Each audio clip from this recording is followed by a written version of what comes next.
disponible para ustedes. Entonces, estamos con las dudas de nuestro amigo, del texto de nuestro amigo Alfredo. Quedo atento. ¿Dudas, consultas, preguntas? Profe, con respecto al shock, como que me confundió un poco como cuándo se producía, como en qué circunstancias, si que lo pudiera aclarar. Perfecto. El shock. Ahí tenemos un concepto interesante. ¿Qué otro concepto interesante o duda? Hagamos al tiro varias juntas y las resolvemos en medida de lo posible.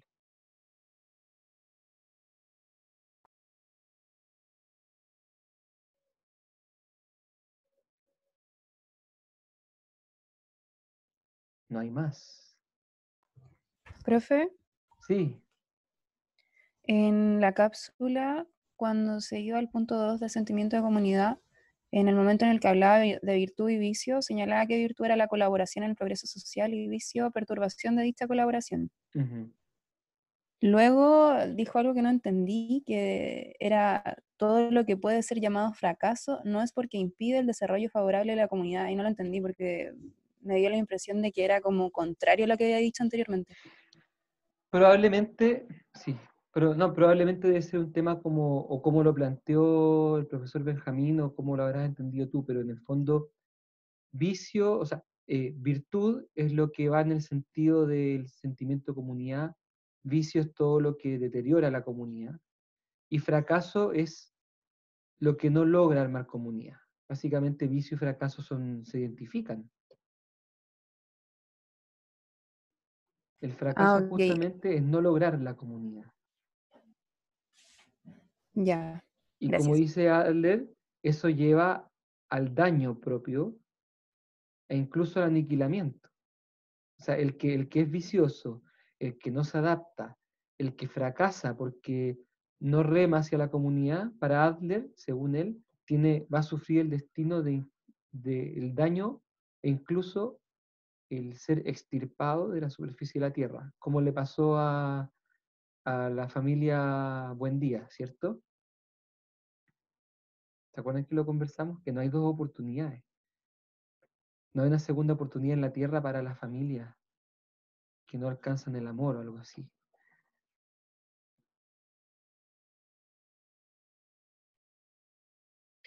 A mí me gustaría aclarar que en una parte sale que la trama de vida queda trazada en los primeros años y solo se puede cambiar, o sea, me gustaría entender bien cómo se puede cambiar esa trama de vida, porque como que no lo entendí mucho en el texto.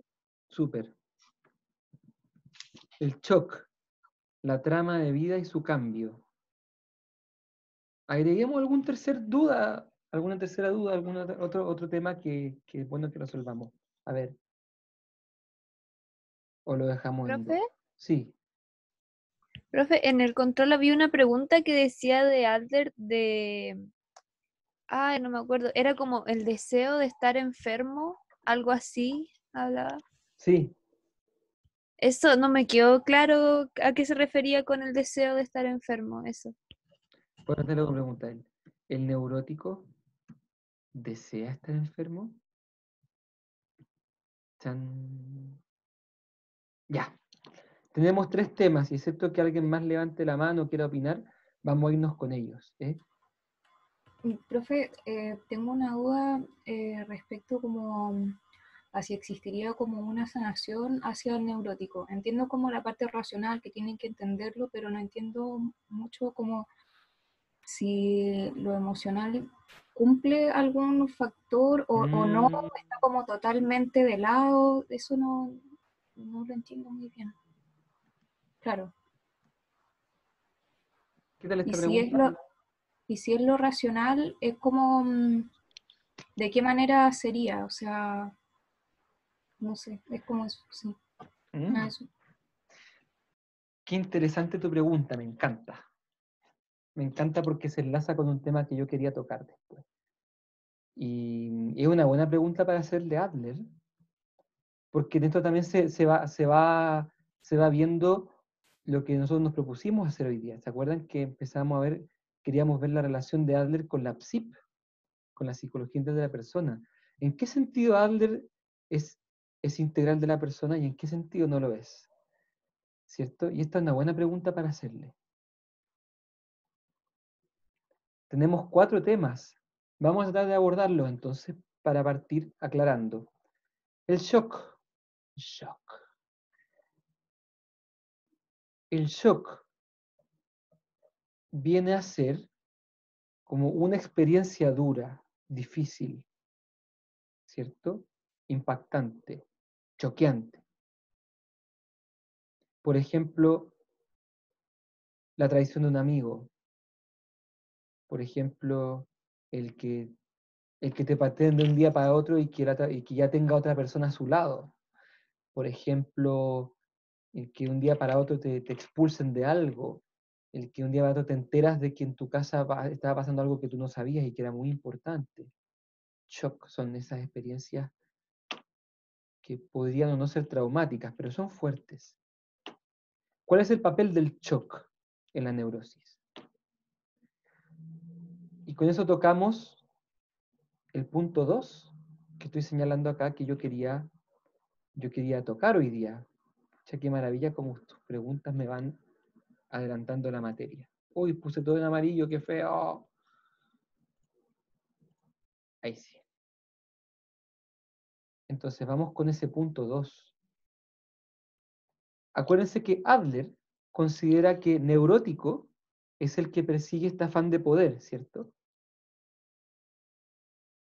Pero a veces hay gente que es neurótica, que tiene esta estructura o carácter neurótico, pero que todavía no manifiesta ningún síntoma.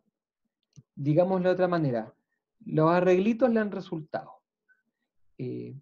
Más o menos le ha ido bien en la vida. Todavía tiene como defender esta idea irracional de que es superior, de que es como Dios. Todavía tiene como defenderla y justificarla. Es neurótico de carácter, sí, pero todavía no tiene los síntomas neuróticos. ¿Mm? Podría ser yo, podría ser tú, podría ser alguien que te mira, ¿cierto? Que es neurótico. No sabemos, no manifiesta los síntomas todavía. Pero cuando llega el shock, entonces se ve ahí quién es neurótico y quién es sano. Porque al sano le afecta el shock, pero el sano se para y sigue adelante. Al neurótico le afecta el shock, pero el neurótico no se para, queda fijo allí. El neurótico queda, como venía con carácter neurótico, el shock de alguna manera le afecta y hace que aparezcan los síntomas neuróticos. Entonces ahora sí empieza con la depresión, con las crisis de pánico, con el trastorno de ansiedad, con el TOC. Empieza ahí. Dicho de otra manera, el shock es un evento difícil en la vida, pero que nos ayuda a distinguir entre el sano, a quien el shock le afecta pero que después se para, y el neurótico, a quien el shock le afecta pero después no se para, de hecho desarrolla los síntomas neuróticos. Queda atascado, muy bien. Profe, ahí me quedó la duda, es que en el control salía como que ante el shock, no me acuerdo bien el encabezado de la pregunta, pero que la persona sana ante el shock podía volverse neurótica y me confundí. Sí. Eso es lo que Adler se dedica durante una página entera a decir que no es así.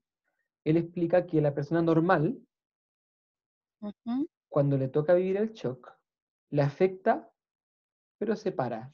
O sea, no se neurotiza, no cae con Por síntomas esta neuróticos. capacidad de adaptación, ¿o no?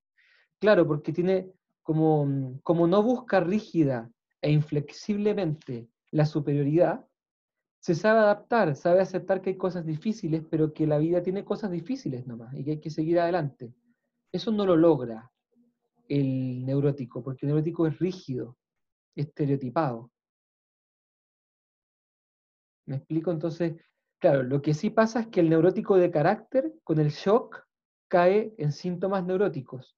Y llega al psicólogo diciendo estoy con crisis de pánico, estoy con depresión. Bueno, si cayó en depresión, en crisis de pánico, en TOC, es porque antes del shock ya tenía carácter neurótico. Esa es la idea. Dicho de otra manera, uno puede ser neurótico de dos maneras. Porque tiene el carácter neurótico que todavía no se manifiesta en síntomas, o bien porque uno ya se manifestó con síntomas neuróticos debido a un shock. Ahí está. Vamos a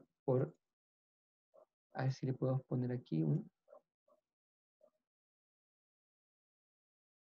Pero vamos a ponerle un color Profe, más bonito. Sí, te escucho. ¿podría repetir lo último que dijo? Que uno puede ser neurótico de dos maneras, Habrían, por carácter. habrían dos maneras de ser neurótico para Adler. El que es Ujú. neurótico por carácter, es decir, que está buscando, tiene una búsqueda, un finalismo equivocado, está buscando algo egocéntrico, pero que todavía todavía se ve normal. ¿Y eso es lo que dice que es hereditario? Bueno, o me confundí. ¿Dónde dice que es hereditario? Que hay una parte como que dice que puede ser como por como carácter, ay, no me acuerdo qué parte decía, pero algo mencionaba como que podía ser como genético, más que hereditario, como genético, así como que vendría con esta como neurosis ya, o sea, con esta, como el ser neurótico ya de antes, O sea, mira, o entendí mal. lo que tú me dices no me suena a Adler, Ah. pero beneficio de la duda, si es que lo encuentras, escríbeme o si lo encuentras en el break o ahora nos avisas y lo leemos. Yo me acuerdo Ya, que lo mencionaba, sí, cierto. pero es que cuando lo mencionaba hacía referencia a que él no estaba de acuerdo con esa concepción, Ah, pues, Ah, por si eso. que bueno, pues decía que como que las influencias sociales iban conformando esto. de hecho, Adler aquí en este punto es increíble lo que él piensa, porque él dice que ni lo genético, ni lo ambiental, ni lo social determinan al niño, determinan cuál va a ser su finalidad. Dice Adler que esos son como antecedentes, son condicionantes, pero que finalmente el niño toma libremente un camino según la libre expresión de su creatividad. Él le llama libre energía creadora. Bien, si es que aparece la duda, Sí, ahí todo claro. Esa era la parte como que me había confundido, así que bacán, súper. gracias. Vamos con la trama de vida y su cambio. Trama de vida, bueno, este es el problema de Adler, que le llama de muchas maneras distintas a lo mismo. Se asemeja mucho a lo que es estilo de vida o ley de movimiento, que no consiste en otra cosa que en el plan de vida que va a ser el neurótico, o el no neurótico también.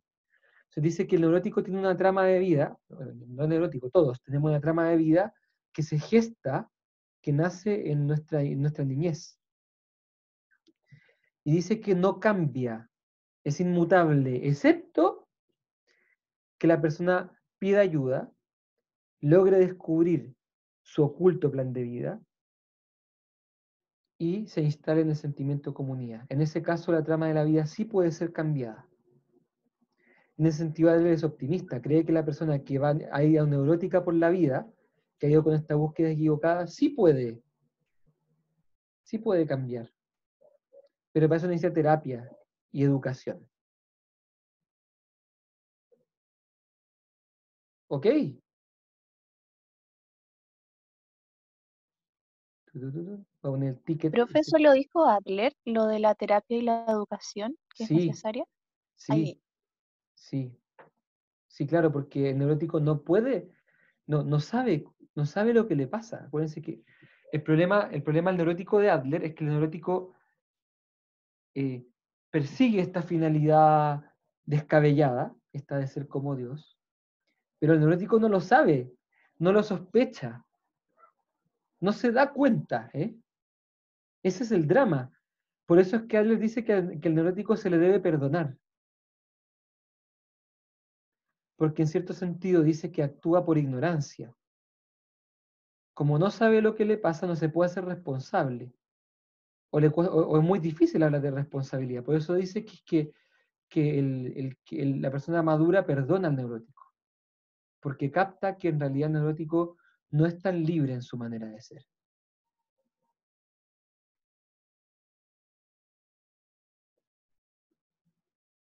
aprovechemos de lanzar esa pregunta con el punto 1 que yo quería explicar acá. ¿Por qué el neurótico no se da cuenta de su neurosis? Esto lo responde Adler en este texto. Es muy interesante porque dice que el neurótico está confundido, no ve claro. Vamos pensando en psicopatología malmoral, en los trastornos de personalidad, por ejemplo, que no ven claro, ¿cierto? No tienen mucha conciencia. ¿Y por qué no tienen mucha conciencia de estar enfermos o de tener un problema? Adler responde, por dos motivos. El primero es que el neurótico se fija en sus síntomas, pero de manera muy descuidada. No los relaciona. Dice, me da crisis de pánico. Ayúdeme, doctor. El otro día estaba hablando yo con un paciente que tenía crisis de pánico. Entonces, me hablaba de la crisis de pánico y yo le dije, ¿y de cuándo empezaste con eso? No, de siempre, de chico, no sé qué, no sé qué, no sé qué. Una mirada muy general, cuando en realidad las crisis de pánico siempre tienen como un momento de origen. Entonces después fuimos conversando en detalle, y de repente se acordó, dijo, uy, se me olvidó decirle, no le había dicho.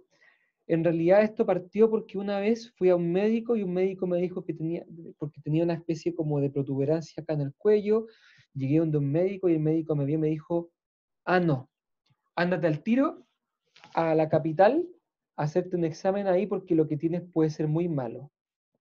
El tipo, cagado de miedo, llegó a la capital, llegó al médico y le dijeron, tenemos que hacerte una biopsia.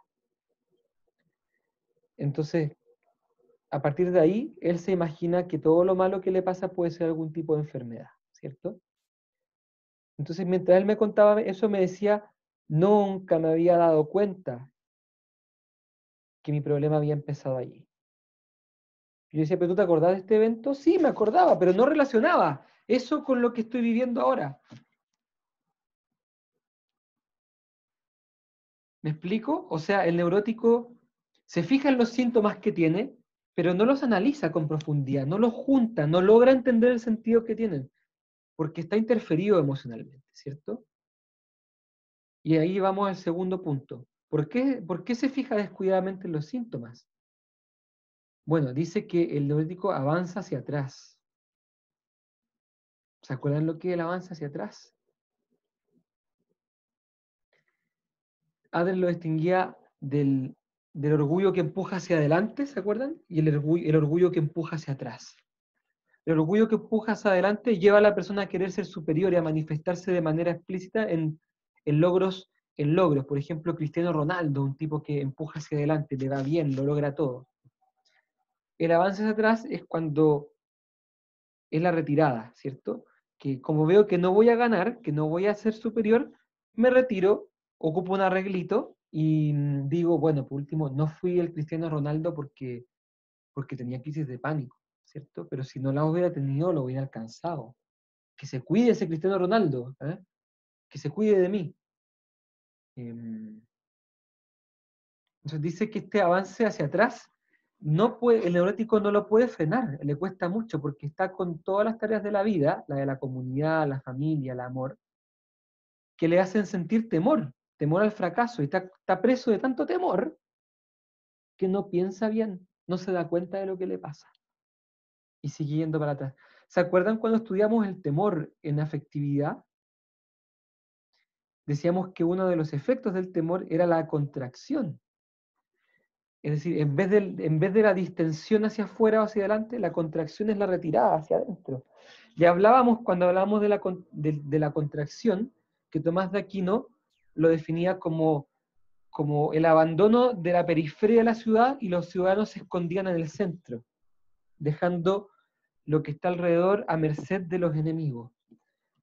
Y además decíamos que el temor obstaculizaba la capacidad de razonar. ¿Se acuerdan cuando decíamos que el temor en grado justo lleva a la persona a aconsejarse, ¿cierto? Pero cuando es más allá del grado justo, paraliza, como bien dijo alguien en el chat recién, e impide la operación. ¿Cuál operación? La operación racional. Por eso es que el temor al fracaso, el temor a que se note lo que le está pasando, hace que siga en avance hacia atrás y que siga mirando de manera descuidada sus síntomas, sin captar la relación entre ellos. Por eso es que el neurótico no se da cuenta.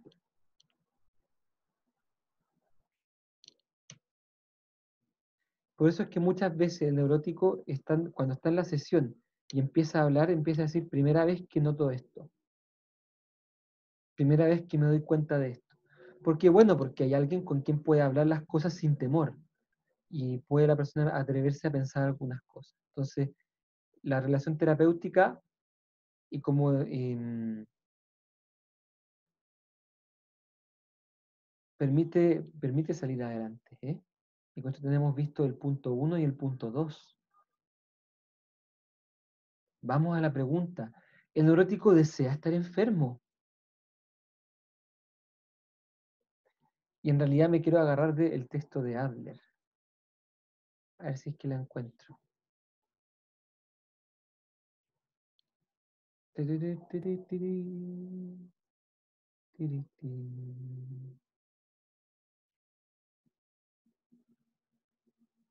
¿Dónde estás? Aquí está. ¿Qué dice nuestro amigo Alfredo? Debemos, en página, el que quiera verlo, página 71, debemos pues excluir desde un principio toda discusión acerca de la tesis de que un individuo se produzca la dolencia motu propio porque desea estar enfermo. Tal afirmación es absolutamente falsa. ¿Qué quiere decir Adler con esto? Es falso que alguien quiera estar enfermo, ¿cierto? Es falso que alguien se quiera autosabotear. Lo que pasa, dice, no cabe duda de que el individuo sufre por estar enfermo, pero prefiere este sufrimiento a otros mayores, como son los que resultan de sentirse desprovistos de toda valía al fracasar en sus empeños. Prefiere aceptar todas las dolencias neuróticas del mundo a que se descubra que carece de valor humano. Con esto, cuando Adler dice que nadie desea estar enfermo, ¿a quién le está respondiendo? ¿A qué le ¿A está? Freud? ¿Por qué a Freud? ¿En qué sentido Freud podría decir que alguien desearía la enfermedad? Como, creo que es por lo que se consigue con el síntoma, que las personas como que estarían buscando conseguir algo a través del síntoma. Eso obedecería a la pulsión de vida. La ¿El pulsión para de qué vida, del síntoma? eso sería pulsión de vida. Ocupa un síntoma para algo bueno. Lo que pasa es que Freud plantea el tánatos, la pulsión de muerte. Acuérdense que Freud plantea que en el psiquismo humano está la tendencia a la autodestrucción. Lo que él está queriendo dejar en claro aquí es que él no comparte esa mirada. Él no cree que alguien quiera estar enfermo porque quiera estar enfermo, como una especie de masoquismo. Él no comparte el masoquismo y no comparte la pulsión de muerte. Él dice que nadie quiere estar enfermo. Lo que pasa es que prefieren estar así a estar peor.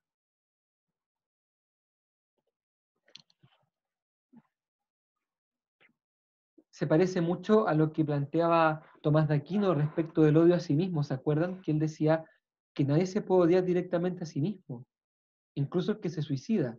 Lo que pasa es que el que se suicida prefiere dejar de sufrir antes de seguir vivo, pero lo hace por algo bueno, por algo que es para él, dejar de sufrir, sentirse tranquilo o dejar de sentir. ¿Cierto? Entonces Tomás de Aquino decía que no puede haber un odio directo hacia sí mismo, sino que indirecto. Del mismo modo, con Adler podríamos decir, nadie desea directamente estar enfermo, pero si esa enfermedad me va a ahorrar algún tipo de problema, estoy dispuesto a padecerla. ¿Me explico?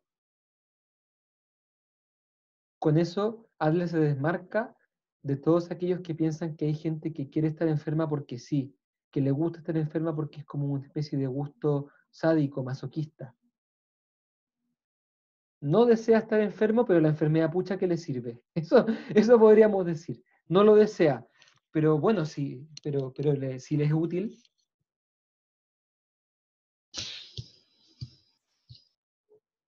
el suicida. ¿Por qué iría contra el bien común? ¿En el sentido de Adler? ¿En el sentido de Tomás de Aquino? No, en el sentido de Adler. Adler. ¿Por qué iría contra el bien común? ¿Qué crees tú?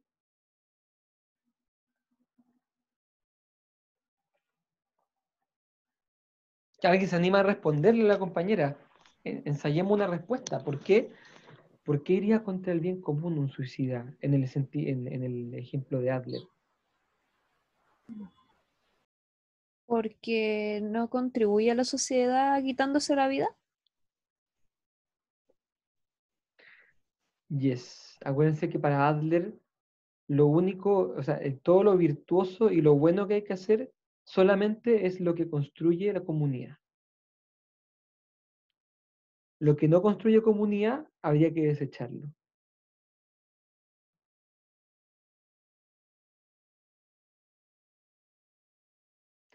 Además, complemento que, que Adler menciona que todos tienen un aporte que hacer a la comunidad. Y ese aporte no podemos, como por así decir, como tenerlo retenido.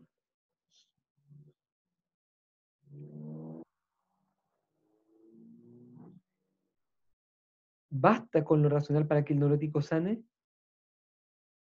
Preguntémosle esto a la psicología integral de la persona primero. Psicología integral de la persona. ¿Basta con lo racional para que el neurótico sane? ¿Qué me dicen ustedes? ¿La psicología integral de la persona considera que basta lo racional para que el neurótico sane? ¿O falta No, algo? no, porque se supone que uno tiene que actuar con razón y con afecto, entonces falta la parte afectiva aquí. Exactamente. Preguntémosle ahora a Adler. Alfredo, cuéntanos, ¿basta con lo racional para que el neurótico sane? ¿Quién dice? Hagamos una votación rápida. No la voy a hacer por Zoom porque un cacho hacer la cuestión, pero ¿hay alguien que opine quién opina que sí, quién opina que no?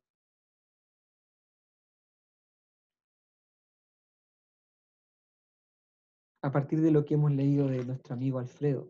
¿Qué respondería él desde su tumba? Sí, basta con lo racional. O no, no basta. Yo creo que no, porque en una parte dice como que cuando hablábamos de que para cambiar la trama de vida se Ujú. necesitaba como que la persona logre entender el sentimiento de comunidad y como actuar por el sentimiento de comunidad, y creo que también eso como que implica actuar con emoción. Uno no puede querer solamente racionalmente, uno no puede estar consciente de que existe un sentimiento de comunidad si al mismo tiempo no desea eh, vivir y ejercer el sentimiento de comunidad. Ahí tenemos una respuesta. Según la compañera, para Adler, la emoción también sería importante.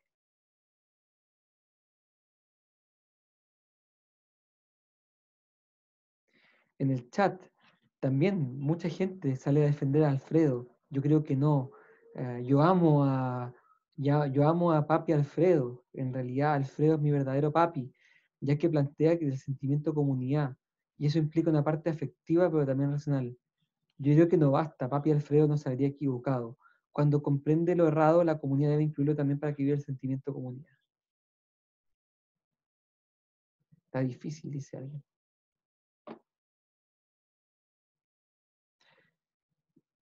Les voy a compartir aquí la última frase del capítulo 10. A ver si es que nos ayuda. Chan, chan, chan.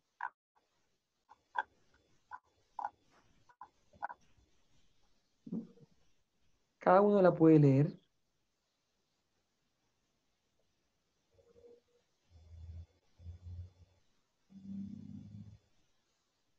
¿Nos echa luz? ¿Nos ayuda o no nos ayuda?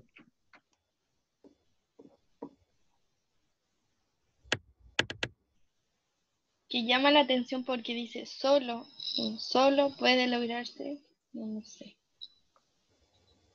Ya me estoy confundiendo.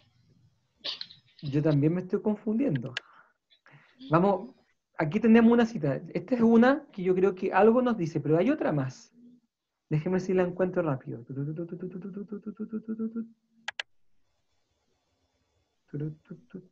Aquí la tengo.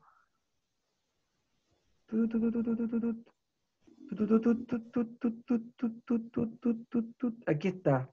La podríamos marcar en rojo o en algún color como chan, chan, chan, chan, cha, chan, chan, cha, chan, chan, chan, chan.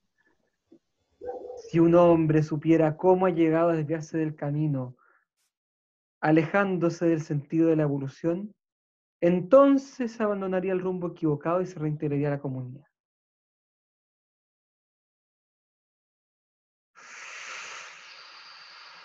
¿Ven el comentario que está aquí? ¿O no lo ven?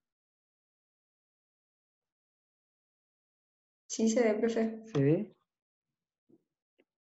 ¿Quién está en Chibuk? Qué vergüenza. ¿Quién está en Chibuk, por favor? Trágame tierra. Bueno, Sócrates decía lo mismo, ¿eh? Él decía, todo vicio es ignorancia. Si la persona supiera más, si entendiera mejor, no sería vicioso. Eso decía Sócrates.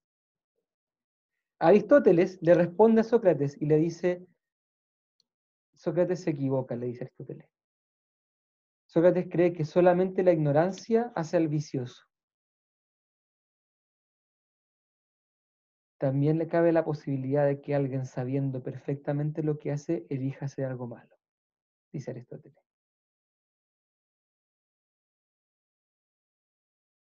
¿Qué dice Adler? Si un hombre supiera cómo ha llegado a desviarse el camino, si supiera, abandonaría el rumbo equivocado y se reintegraría. O sea, fíjense, aquí tenemos una cita, y también vamos a volver a la anterior, que hablaba también del saber, de la inteligencia. Aquí está.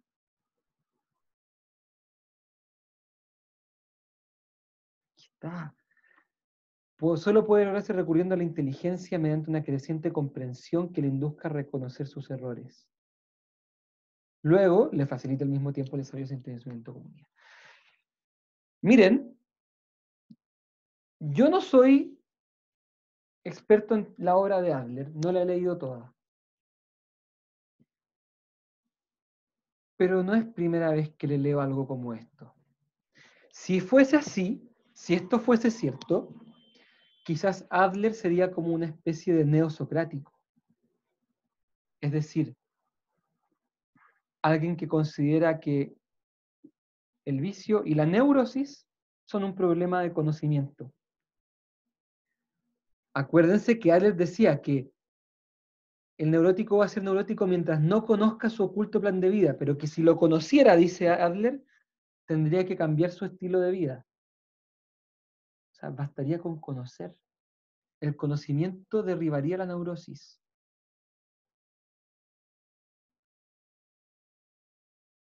Para efectos de este curso, y tomando en cuenta estos textos, tendríamos que decir que Adler es un neosocrático, que pone toda su confianza en el asunto racional y no comprende y cree que de alguna manera solo basta con conocer, que el que sabe más cambiaría su conducta, dejando de lado la posibilidad de que el ser humano libremente escoja la maldad.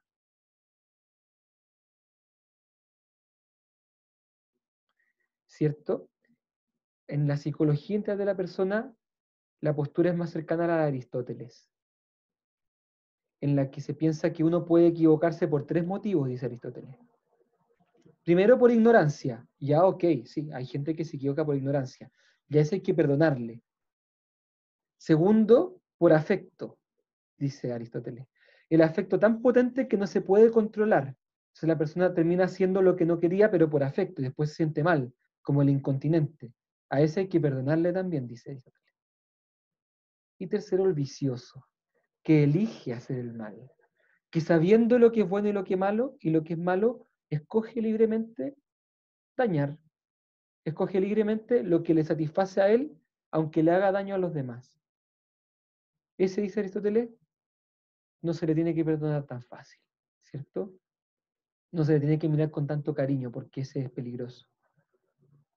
Y probablemente no cambie. Aristóteles pensaba que el vicioso nunca cambiaba, ¿eh? Y con Profe, eso, sí, dale. que entonces, independiente de esto, como que independiente de lo que necesita de lo que necesitaría el ser humano, según Adler, para sanarse, que es como todo lo racional, para él en realidad, ¿qué rol cumple la emocionalidad, la parte emocional en el ser humano? Ya no es para sanarse, pero ¿cumple algún rol? Es importante. Bueno, sí. Bueno, Adler pone de relieve que este temor al fracaso que tiene el neurótico le lleva a distorsionar su cognición, ¿se acuerdan? A hacer el Ah, junctum, a distorsionar, a tener expectativas excesivas, ¿te acuerdan? O anticiparse a los temores. Todo, en el fondo, Adler reconoce que las emociones pueden afectar en la manera de pensar. Lo reconoce. E incluso dice que el neurótico todo lo ve bajo el prisma neurótico, todo lo interpreta con su opinión neurótica. O sea, Adler reconoce que el afecto influye en la manera de percibir el mundo y de analizar las cosas. Pero en el punto de la sanación, considera que basta con que el neurótico sepa, se entere, se dé cuenta. Y en eso quizás tiene parte de verdad. Por supuesto que es importante para un enfermo saber, entender lo que le pasa, ¿cierto? A todos nosotros nos ha pasado que en algún momento entendemos algo que nos pasa y eso nos cambia mucho. Pero no solamente basta eso. Por sí solo el conocimiento no sana. Como dice el compañero del chat, no solamente conocer, sino que también hay que querer. Por eso es que decimos en este punto tercero que yo quería abordar, cuarto, que para Adler la maldad o la neurosis o el vicio o el fracaso, todo lo que va contra el sentimiento de comunidad, es un error, es ignorancia, falta de conocimiento. Y eso nos lleva a que de alguna manera Adler tiene una mirada del ser humano que tiene ahí una limitación, ¿cierto? Porque si el ser humano no es libre para escoger el mal, si el ser humano siempre va a escoger bien, teniendo en cuenta las cosas, la información correcta, el conocimiento apropiado, entonces, ¿qué libertad tiene el hombre para escoger el bien? Si es que solamente va a escoger el bien, si es que no puede escoger lo malo. Aquí se deja entrever quizás que Adler es más optimista de lo que creíamos.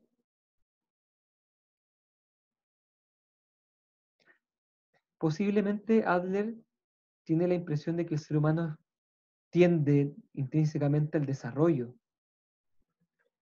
a la evolución. Si nos ceñimos al capítulo 15, pareciera ser que el ser humano tiene una tendencia interior hacia la evolución, es decir, hacia lo bueno, ¿cierto? Hacia la evolución, la creación, el mejoramiento, el desarrollo.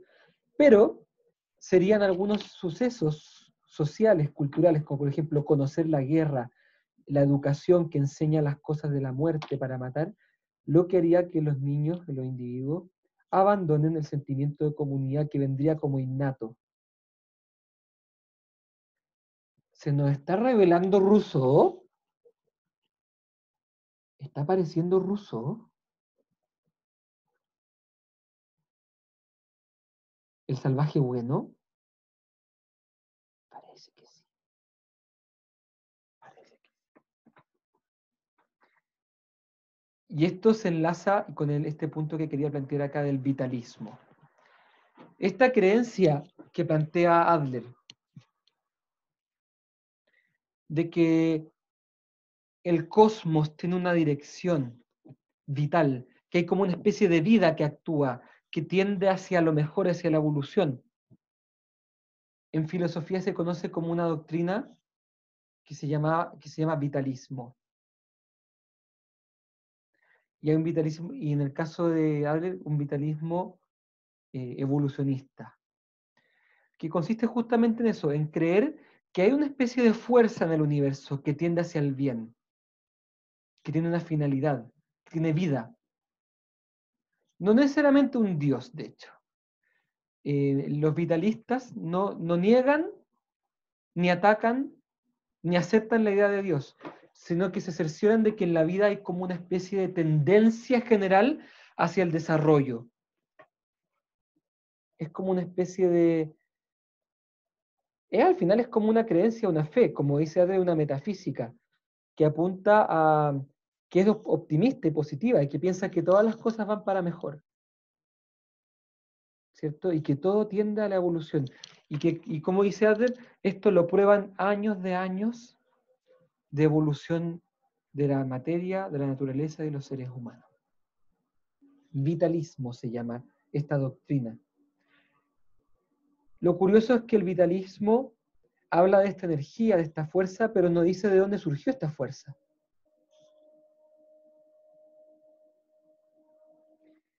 Y en cierto punto el vitalismo es incompleto, porque así como piensa que el vitalismo, se piensa que el universo tiende al desarrollo de manera como intrínseca, también se niega con esto la posibilidad de que alguien libremente no quiera atender al desarrollo. Acuérdense que para Adler el fracaso, el vicio, no es que la persona quiera de verdad, es que es ignorante o que no sabe, o es neurótica, hay que perdonarle, dice Adler. El vitalismo viene a ser como una mirada muy optimista del ser humano y del universo completo, ¿cierto? Que tiende para mejor, caminamos todos juntos hacia una comunidad ideal. Se parece mucho a lo que también ven algunas religiones, que dicen que todo se dirige hacia un punto final donde seremos redimidos y salvados y seremos felices, llegaremos al cielo. Pero la religión admite que hay un Dios, admite que hay alguien que creó todo este universo y este orden y esta finalidad. El vitalismo es agnóstico. Cree en esta energía o esta fuerza que va para mejor, pero ignora la maldad, a la vez que tampoco se pronuncia sobre el tema de la trascendencia o de Dios o del destino final. Le estamos sacando la radiografía a Adler. ¿Se acuerdan cuando vimos el capítulo de Freud, el capítulo del malestar en la cultura, que decíamos que este era un privilegio porque podíamos conocer la manera de pensar de Sigismundo? Aquí lo mismo, el capítulo 15, con el que termina el libro El sentido de la vida, nos permite conocer íntimamente el pensamiento de Adler. Y nos vamos dando cuenta que aquí también hay divergencias con la psicología integral de la persona.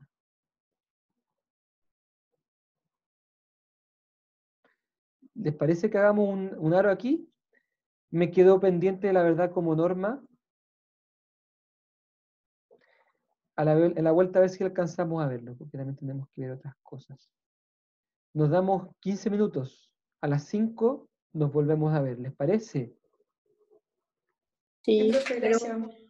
Super, vamos a poner una pausa a esta clase. Ya. Entonces, estimados alumnos, vamos a retomar nuestra clase en la que estuvimos respondiendo dudas y a la vez hablando de temas importantes que les quería mencionar de los textos de Adler, a saber, ¿por qué el neurótico no se da cuenta de su neurosis? La diferencia entre neurosis de carácter versus la neurosis sintomática. La maldad o la neurosis como error, ¿cierto? Volviendo a Sócrates, como ignorancia. La libertad limitada, ¿cierto?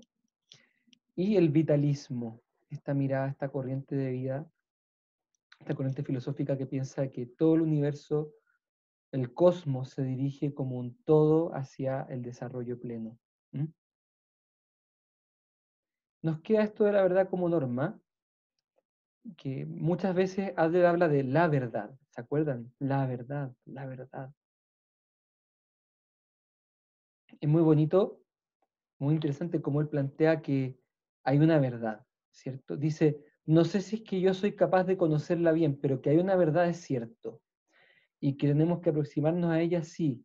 Y que hay que vivir según la verdad, sí, porque eso sana. Y vivir contra la verdad, eso neurotiza. Aquí se habla de la verdad. Hay una verdad, ¿cierto? En este sentido, Adler no es un psicólogo subjetivista. Quizá alguna persona, basándose en esta idea de Adler de que de la opinión y de la importancia de la opinión subjetiva, se confunda y crea que Adler es un subjetivista, una especie de constructivista antiguo. No, para Adler hay una verdad, hay una realidad. Igual que para Freud, ¿se acuerdan que Freud también hablaba de una realidad externa? Pero hay una diferencia enorme. Porque para Freud, esta verdad, esta realidad que está afuera, limita, ¿se acuerdan? Pone límite al ello, entonces frustra al ser. En cambio, Adler sostiene que la verdad ofrece una norma o un criterio. Y que ese criterio de vida, si es que se vive de acuerdo a él, permite la evolución, permite la adaptación y permite el crecimiento y el desarrollo. Dicho de otra manera, para Adler la verdad no es contraria al ser humano, no lo oprime, sino que le pone norma, le indica por dónde es el camino. El que quiere seguir el camino de la comunidad le va a ir bien, y el que no lo sigue va a fracasar y va a terminar en el aniquilamiento. Y en este punto, no lo del aniquilamiento, estamos bastante cercanos a la psicología integral de la persona, cuando la psicología dice que la realidad tiene un carácter que perfecciona al ser. La realidad no es la mirada de Freud que constriñe, ¿cierto? Sino que es una realidad en la que está constituido el ser humano y que está llamado a perfeccionarlo. Quería poner esto en relevancia, porque ahora se nos viene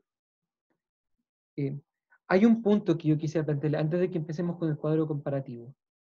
A ver si es que lo puedo plantear aquí en nota diapositiva. Sería función. Entonces, ¿se acuerdan del esquemita? ¿Dónde está? Insertar, diseño. Creo que lo tengo más a la mano por ahí, lo voy a buscar para no tener que inventarlo de nuevo.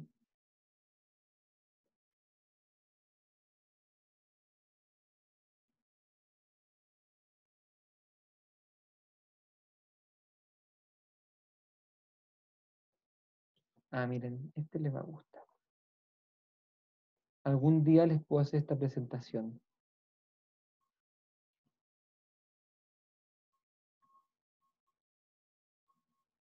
Entonces, miren, les quiero llamar la atención sobre esta diapositiva. Ustedes conocen todo esto de sobra, ¿cierto? El ser humano que está psíquicamente constituido por dos dimensiones principales, ¿cierto? La sensitiva, donde están los 5 sentidos externos, los 4 sentidos internos, a saber, sensorio común, imaginación, memoria y cogitativa. Todos tienen un símbolo. Los apetitos, el concupiscible y el irascible. Y la dimensión racional, en la que está la razón y la voluntad, ¿cierto? Que es la dimensión que está llamada a a gobernar, a ser la que gobierna, ¿cierto? No de manera déspota, ¿cierto? La que gobierna democráticamente a la dimensión sensitiva, la que la gobierna en diálogo, como hemos conversado, la importancia del diálogo, del entendimiento, del reconocer al otro, ¿cierto? Esto lo logra la dimensión racional en la sensitiva. ¿Se entiende el esquema, cierto? Aquí están los sentidos, interno y externo, el concupiscible y irascible, que son las dos dimensiones, son las dos vertientes de la dimensión sensitiva, la cognoscitiva y la dimensión afectiva, y lo mismo la racional, la cognoscitiva, que es el entendimiento, y la afectiva, que es la voluntad, ¿cierto? Entonces, les pregunto, esto creo que igual lo hablamos, pero ¿dónde ubica Freud aquí el motor de la vida psíquica?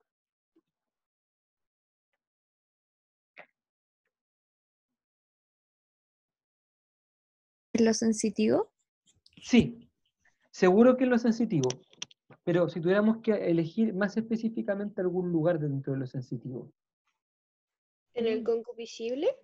en el concupiscible, porque para Freud,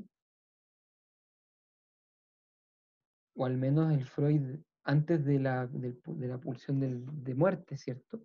Que no sabríamos dónde ubicarla, la pulsión de vida o eros podríamos analogarla con el concupiscible, que efectivamente busca la conservación de la especie y del individuo, ¿cierto? Si podríamos decir en pocas palabras,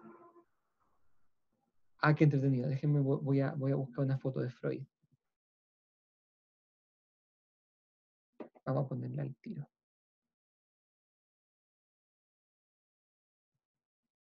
Freud está aquí. Freud se la juega y dice, mira, el psiquismo humano tiene por motor el ello. El ello en realidad es el que vive, el yo es vivido por el ello. Y el ello está compuesto por nuestros deseos, necesidades, principalmente sexuales. En otras palabras, para Freud, este es el centro del psiquismo humano, el concupiscible. Y a partir del concupiscible explica todos los fenómenos psíquicos. Acuérdense de lo que habíamos dicho, para Freud, esta barrera que distingue la dimensión sensitiva de la racional no existe. Voy a copiar este. Para Freud, esta barrera no existe. La dimensión racional y la sensitiva no son una diferencia, simplemente él habla de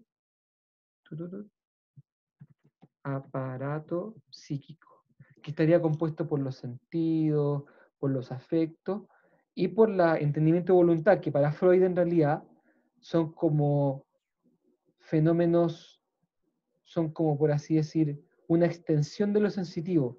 Dicho de otra manera, para Freud lo que es cogitativa es lo superior y se come al entendimiento y a la voluntad. Este es Freud. El entendimiento y la voluntad no serían sino como extensiones de la cogitativa o de esta especie de inteligencia animal que por adaptación a lo Darwin ha logrado complejizar su manera de pensar, pero en el fondo no es ninguna diferencia respecto de los monos.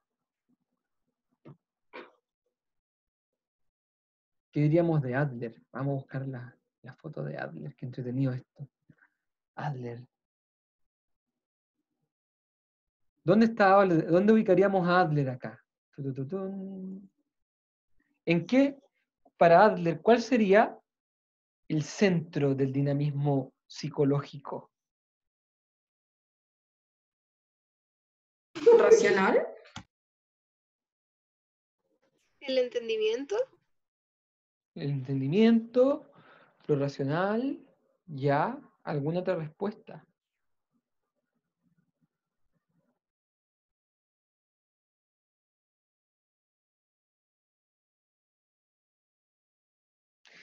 ¿Se ubicará Adler acá?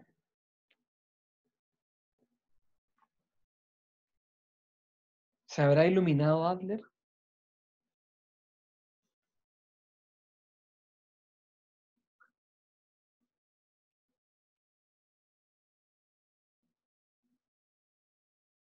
Les pregunto al revés. Para Adler, el neurótico, ¿de qué lugar proviene su problema?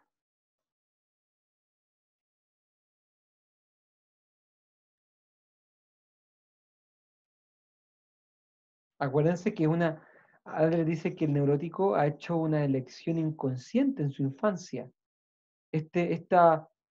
Este problema neurótico no puede venir del entendimiento de la voluntad, porque ha sido una elección de la infancia. ¿De ¿Como dónde el concupiscible igual? será el concupiscible? ¿Será que Adler considera que lo importante son los afectos en el sentido como de los afectos del amor, el afecto del deseo? ¿O será otro el factor de la neurosis para él? Es que lo decía como que el neurótico para Adler intenta sobrevivir a su realidad.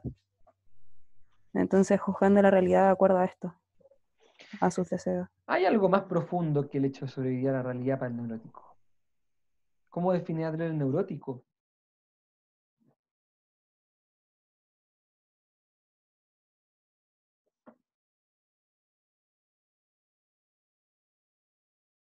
¿No es acaso neurótico el que busca con afán el poder, el que busca vencer sobre los demás, el que busca la superioridad? ¿No busca eso el neurótico? ¿Dónde lo ubicarían ustedes? ¿Cuál potencia está relacionada con la búsqueda de la superioridad, con la competencia, con la agresión? ¿El irascible? El irascible. Yes, yes, yes, yes, yes.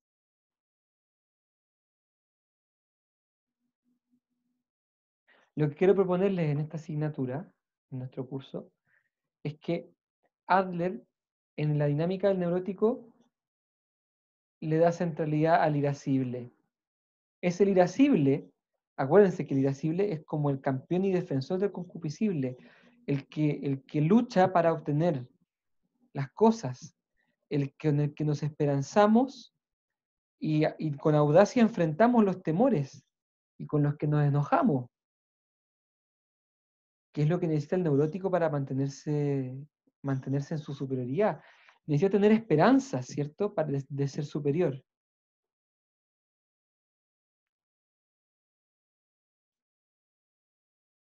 Pareciera ser, y eso es lo que quiero plantear en este curso, es que para Adler el dinamismo psíquico está dado por irascible. Para él, acuérdense que Adler plantea que todo individuo busca este afán de poder, busca esta superioridad, para compensar la inferioridad, pero al fin y al cabo lo que busca es eso. Entonces, bien podríamos decir que si Freud ponía el énfasis en el concupiscible como el motor de la vida psíquica inconsciente, Adler en realidad dice que el inconsciente o la vida psíquica automática está más bien hecha por este deseo de ser superior, que se relaciona más con el irascible que con el concupiscible. Profe, ahí tengo una duda, A ver, porque lo que yo tengo entendido del irascible es que busca siempre los bienes arduos, ¿ya? Y siento que de alguna forma el neurótico como que no va muy de la mano con los bienes arduos porque de hecho escapa de cualquier situación que a él como que lo pueda como hacer sentir inferior. Entonces se alejaría de las cosas arduas. sí, en la práctica el neurótico evade, Ujú. pero lo importante aquí es la intención. ¿Qué es lo que el neurótico quiere? Quiere perfección, pero quiere una perfección desmedida. ¿Qué dirían de la esperanza del neurótico? ¿Es una esperanza racional o una esperanza desmedida? Es desmedida, pero también al mismo tiempo no tiene esperanza, porque si tuviera esperanza como que lucharía contra eso.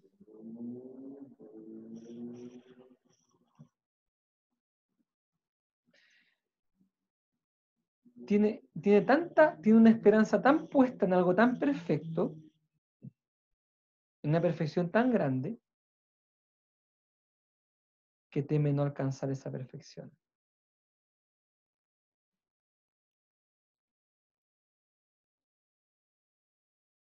Y por eso todos los arreglitos y esos otros temas. Ya, como que me confundo un poco, pero ¿Sí? Sí, lo que pasa, a ver, entendamos, hay que entender esto desde la formalidad. El neurótico es neurótico porque busca ser como Dios. Esa búsqueda de Dios, de ser como Dios, es una aspiración ardua. Lo que le pasa después es otro cuento. Lo que le pasa después es que como busca algo que es irracional y que es desmedido respecto de la realidad objetiva, el neurótico, el neurótico en vez de bajar sus pretensiones, de disminuir su esperanza, por así decir, hace triquiñuelas para mantenerla, para seguir creyendo que va a alcanzar eso arduo.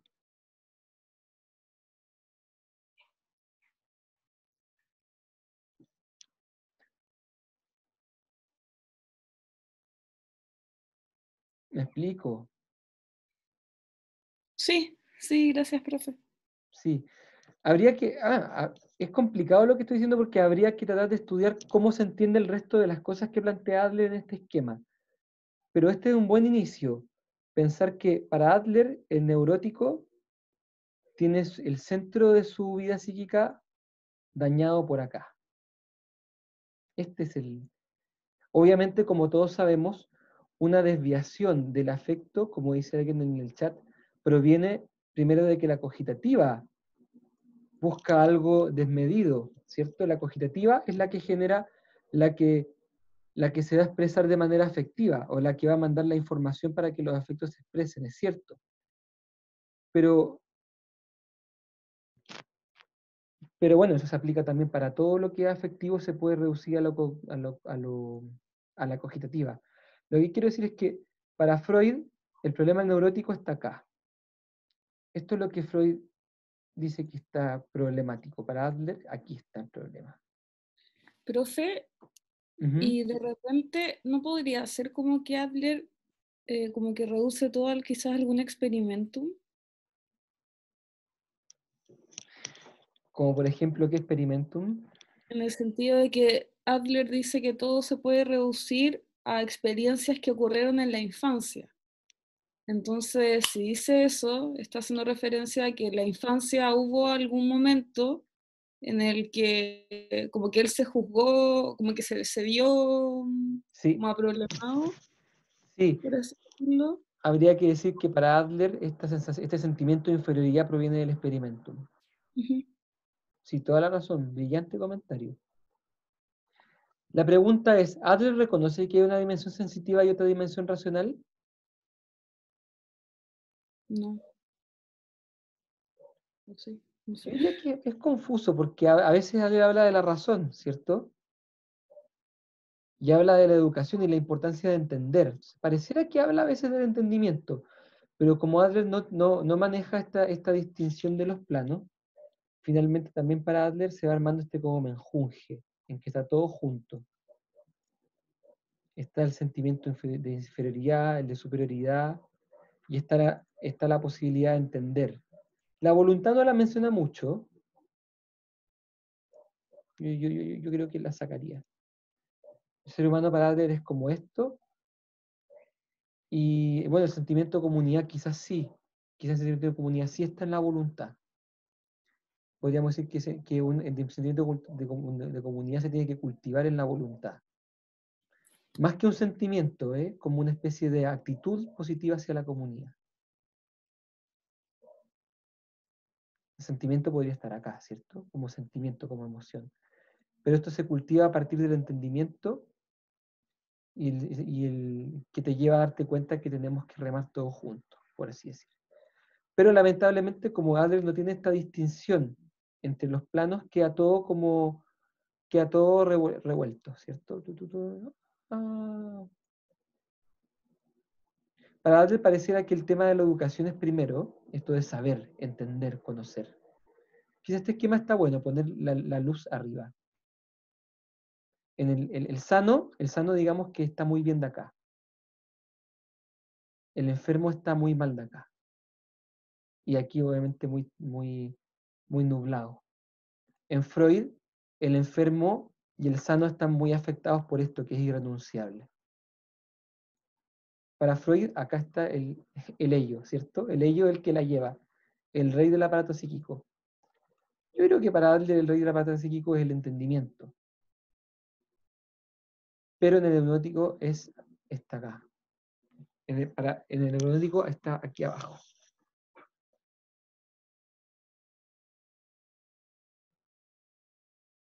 ¿Ven? Vamos haciendo puentes de la psicología de la persona con el esquema de con este esquema que conocemos tanto con Freud y con Adler.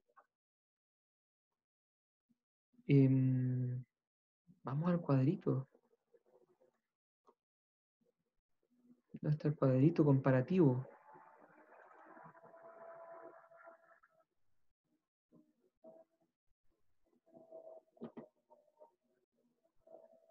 Entonces vamos.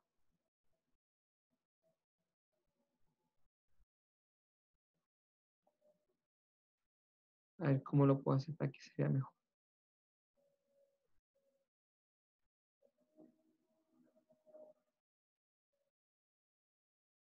Ahí lo veo mejor. Entonces teníamos este cuadro completado. ¿Qué podríamos decir de Alfred Adler respecto de su actitud biográfica, su actitud vital?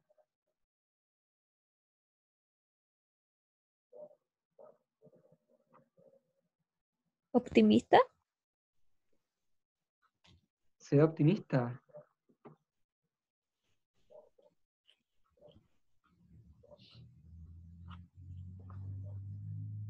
¿Optimista?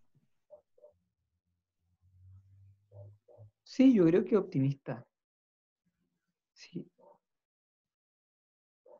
¿Qué más dirían de su manera de escribir? De el espíritu que anima todo lo que él escribe. Decíamos de Freud que era seductor, hedonista, determinista, pesimista, soberbio. Alfred Adler sería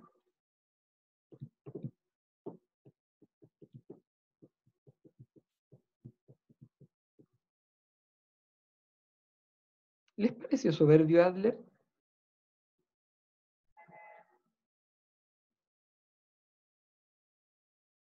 ¿O les pareció humilde?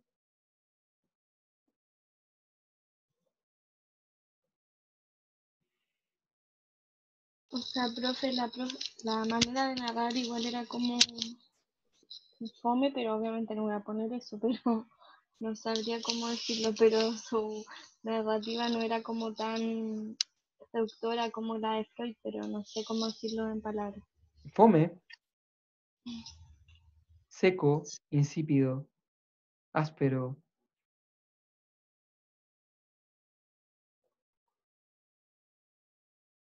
Comparaba a Freud igual y no.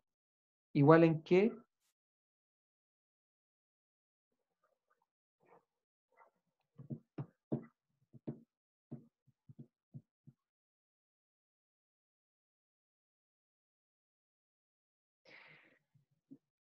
No sé si sea una cosa personal, pero no sé si les pasa a usted, habla tanto él, nuestra experiencia, ha corroborado con exactitud estas cosas, nuestra psicología en base a su vasta experiencia y todo lo que sabemos.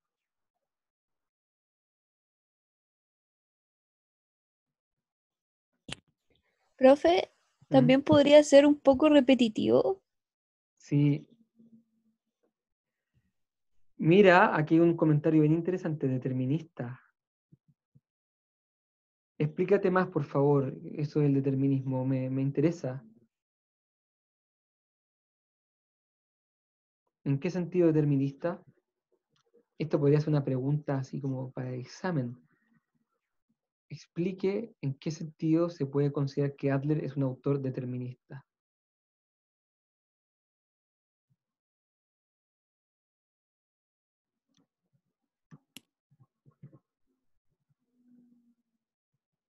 Le puse narrativa fome y circular, en el sentido de que vuelve una y otra vez a decir las mismas cosas.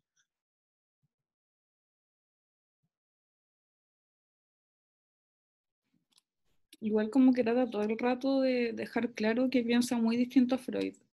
Como que a veces se centra más en eso que en hacer más claro lo que dice. Sí, sí, pareciera que como que no sé, está todo el tiempo como compitiendo contra Freud. Sí, Como que, lo menciono mucho, como de que con hecho. Freud le tiembla el sentimiento de comunidad. Ay, ahí le tiembla, ¿cierto?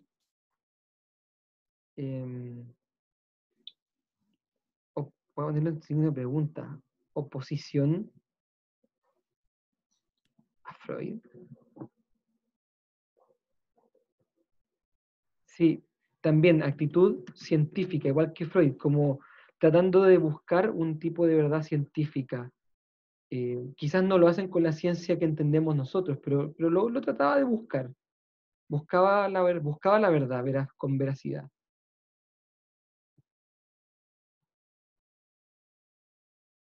¿Alguna otra cosa de Adler, nuestro amigo Alfredo?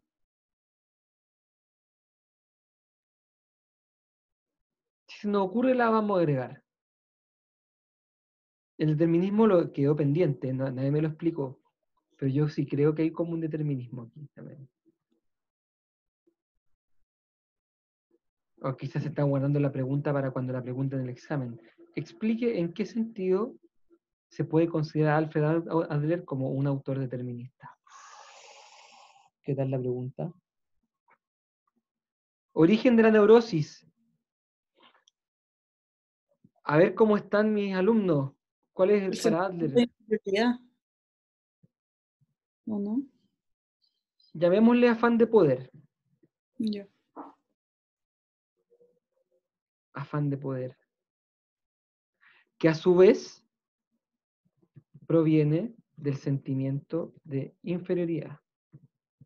Profe, en ese sentido, quizás el sentimiento de inferioridad, o sea, el sentimiento de inferioridad sería como determinista o el de comunidad, ¿no?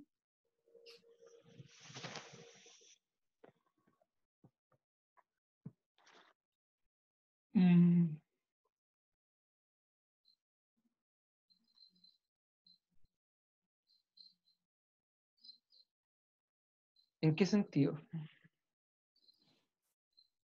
Como que todos estamos determinados, o sea, como que a partir del sentimiento de comunidad, como que todos estamos obligados a tomar una posición, como o unirnos al sentimiento de comunidad o tomar una posición Sí, o como... sea, Adler plantea que como que hay una sola verdad respecto de la vida, de cómo hay que vivirla, pero no dice que eso no es ser determinista.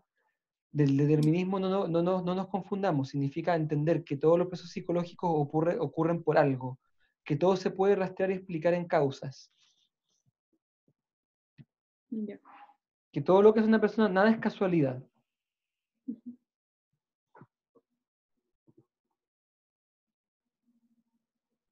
Profe, podríamos poner también en neurosis, o sea, como el origen, un shock como mal manejado. Sí, porque aquí habría que distinguir, en neurosis, habría que distinguir entre la neurosis de carácter y la neurosis de síntomas. Entonces habría que decir que la neurosis de carácter se debe al afán de poder, que proviene del sentimiento de inferioridad. En cambio, la neurosis sintomática es causada por el shock.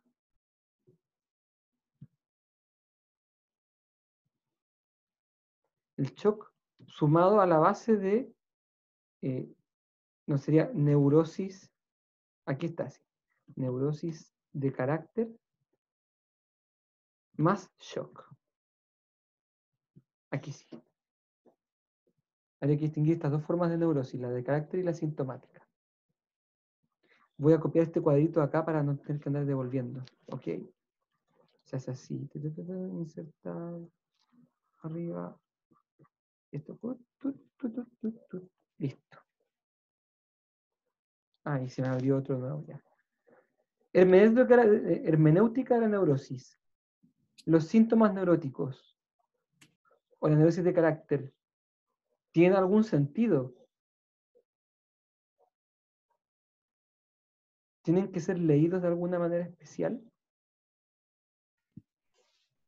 Puede ser como un intento de no mostrarse inferior. Sí. Son un intento de, ¿cómo lo puedo decir en palabras? Es de no mostrarse inferior, un intento de mantener su pretensión de superioridad. ¿Cierto? Eso es. Todas las neurosis son un intento de mantener la pretensión de superioridad. Eso es. Muy bien. Entonces, todas son convenientes, ¿cierto? Todas son gananciales, como podríamos decir. Para Adler, ¿cuál sería la felicidad? ¿Qué sería la felicidad para Adler?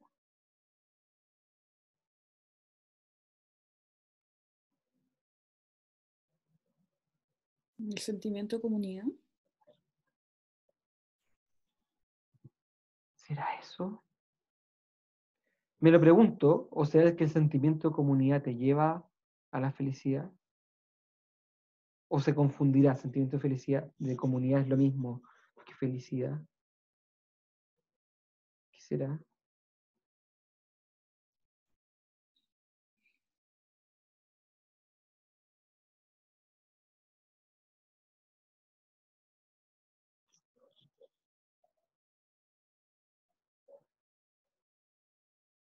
Lo que no tengo duda, o que es más fácil, es la salud psíquica. ¿Qué es la salud psíquica para Adler?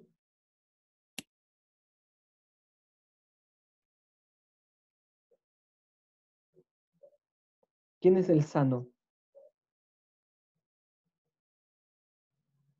Quien puede superar las dificultades del shock. Sí, sí, eso es como una especie de test para saber quién es sano y quién no. Pero ¿qué otra cosa caracteriza al sano? Que se sí, si logra logro del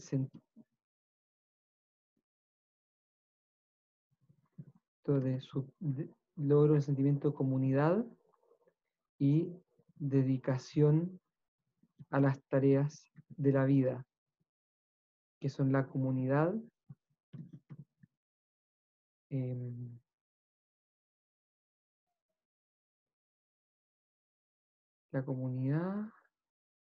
trabajo y el amor.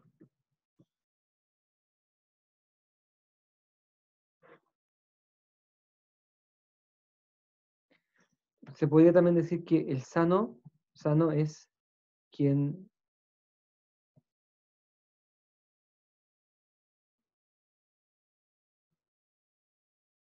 ¿cómo se podría decir? No, esta manera es apropiado. Logro el sentimiento de comunidad y dedicación a las tareas de la vida.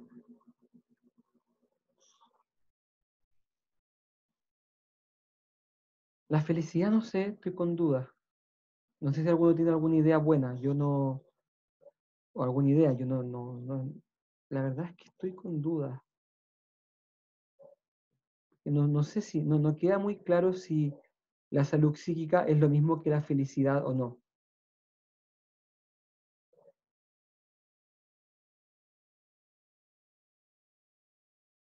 A ratos me parece que sí.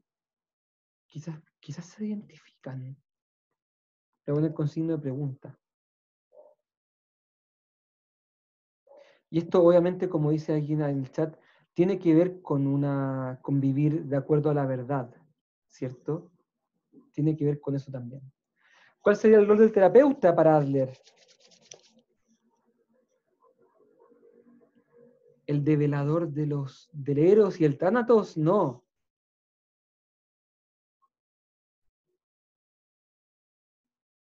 ¿Qué hace el terapeuta? El terapeuta de Adler.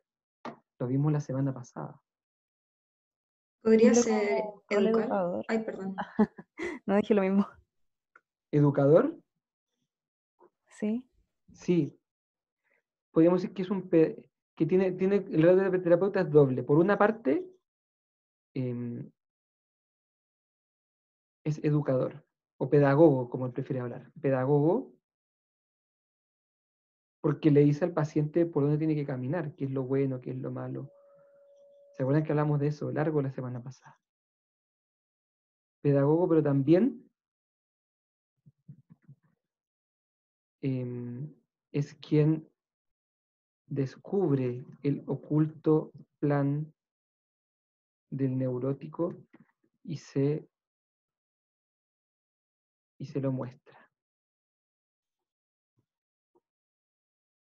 Él descubre, y acuérdense que tiene que descubrirlo más o menos rápido para que el neurótico no se vaya. Y después se lo muestra, de muchas maneras, pero se lo termina mostrando.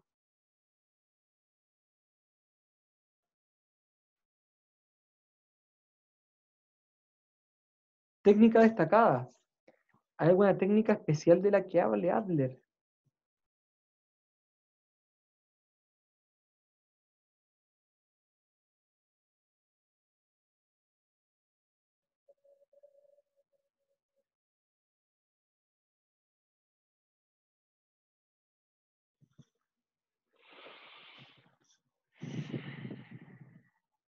Profe, puede ser no sé si es como técnica, pero el revelar como el plan, ¿no sería como una técnica?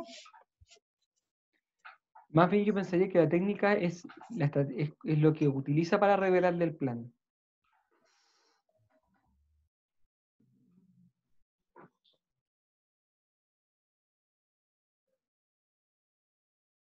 Ujú.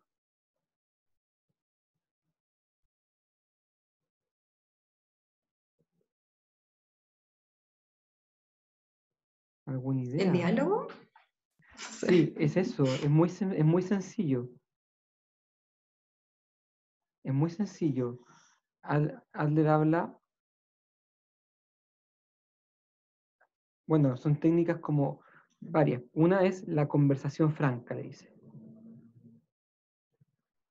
Franca y directa. Y agrega otras cosas. Atribuir el éxito al paciente.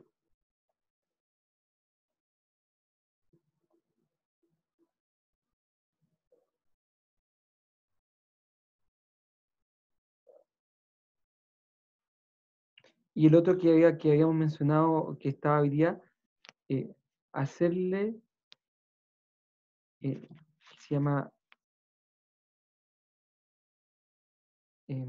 tiene un nombre, alentamiento. No sé si lo hemos visto nosotros aquí, pero creo que lo estoy viendo en teorías de personalidad, el alentamiento, que significa ayudar al paciente a sentir su valía.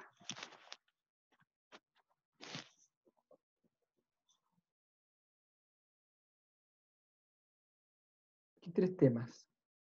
La conversión franca y directa, atribuir el éxito al paciente y ayudar al paciente a sentir su valía.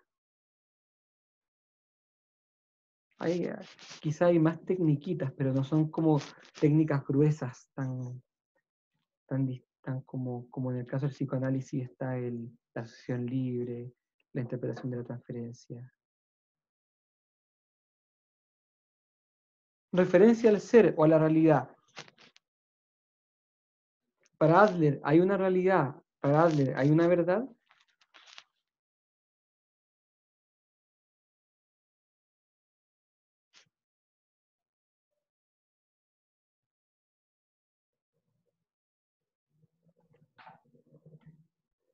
La hay. Cuando hablaba de la verdad como norma. Sí, claro. La realidad aquí Adler sí hace referencia a la realidad. Sí.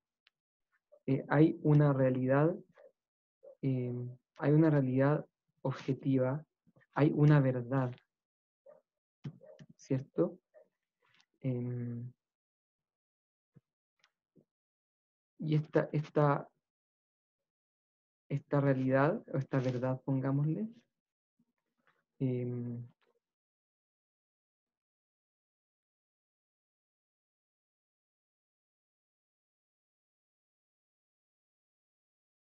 ¿cómo le podríamos decir esta verdad? ¿Le ayuda al ser humano a perfeccionarse o no?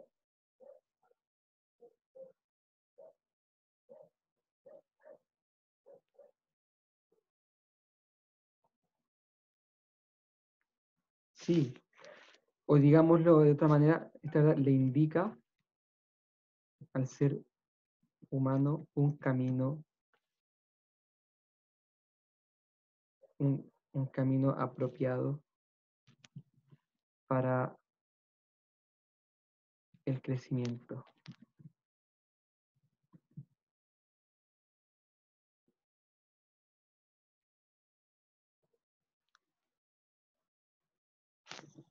Sí, hay una realidad objetiva, hay una verdad.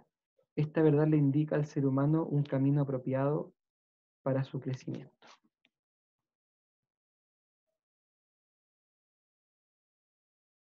Y podríamos decir la contraparte, y castiga con dureza al que no lo sigue. Como hablábamos hoy día, como leíamos en el capítulo 15, ¿cierto? Que hablaba de que el que no seguía, el que actuaba disconforme a la verdad, ese, bueno, le iba a pasar muy mal, incluso puede llegar a ser aniquilado. Bien, va quedando esta duda, ¿cierto? La voy a poner aquí en rojo, porque habrá que resolverla en algún momento. Pero por lo pronto hemos avanzado, hemos terminado de conocer a Alfredo, hemos tenido la ocasión de leer otro texto hoy día, distinto del anterior, que era más técnico, y hemos podido conocer con mucha más amplitud qué es lo que él piensa del ser humano, de la realidad,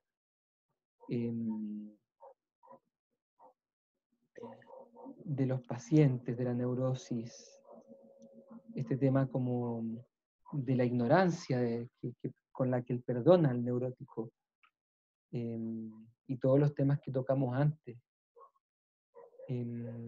Espero que esto les ayude a entender mejor lo que piensa Adler, y también esto nos va ayudando también de rebote a entender mejor a Freud, por contraste, y a conocer más profundamente la psicología integral de la persona.